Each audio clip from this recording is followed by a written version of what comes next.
Demir nodded to a man in a suit whom he had shaved before, but the man went by. The homelessness is getting worse. He stared across at the pathetic little heap of humanity in the doorway and thought, soon this place will be no better than the back streets of Ankara. Through the gaps in the blinds, Wei Zhang could see that the beggar had returned. He would open the noodles bar at 10:30 and hoped the man would wake up and move away in the next 2.5 hours. Their doorway was longer and offered more shelter than most others. That's why it was an attraction to the homeless people. Rough sleepers, the council called them when the questionnaire came earlier in the year. Wei Zhang had not filled it in because he was wary of official documents, and as a consequence, 2 young women had arrived. They said they were interested in the responses of all the local businesses. The council was writing a new development plan, and he could be a part of it, shaping the future of Eden Street and Kingsgate. He would want to be a part of that, wouldn't he? So Zhang had answered their questions like a man who understands the value of silence. They had asked if he would like them to come back with a translator. The council had someone who could speak Mandarin, but he understood English well enough when it was required, and he understood the English too. A bribe would not be necessary on this occasion. He stepped closer to the window blind. There was a dog as well, and the dog had heard him, or seen the movement. It was watching him back through the slits. This was bad. A dog in the doorway of a food establishment. Health and safety inspectors were a constant worry now. They opened cupboards and searched beneath ovens and fridges. Zhang held the dog's gaze and wondered which posed the greater risk, the inspectors or the police.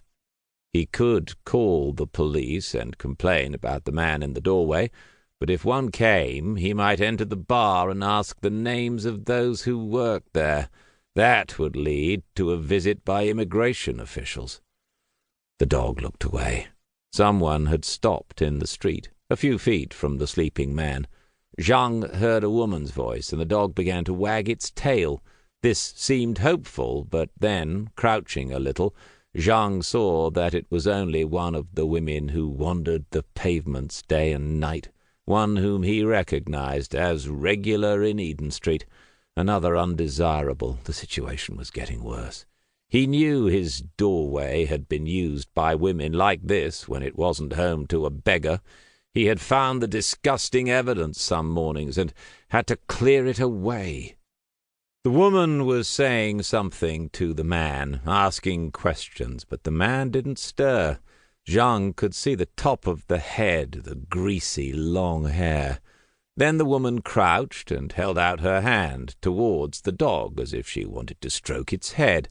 The dog flattened its ears, wagging its tail, but growling at the same time, and the woman straightened up, said something more to the man that ended in a short laugh, and then she turned her back and walked away.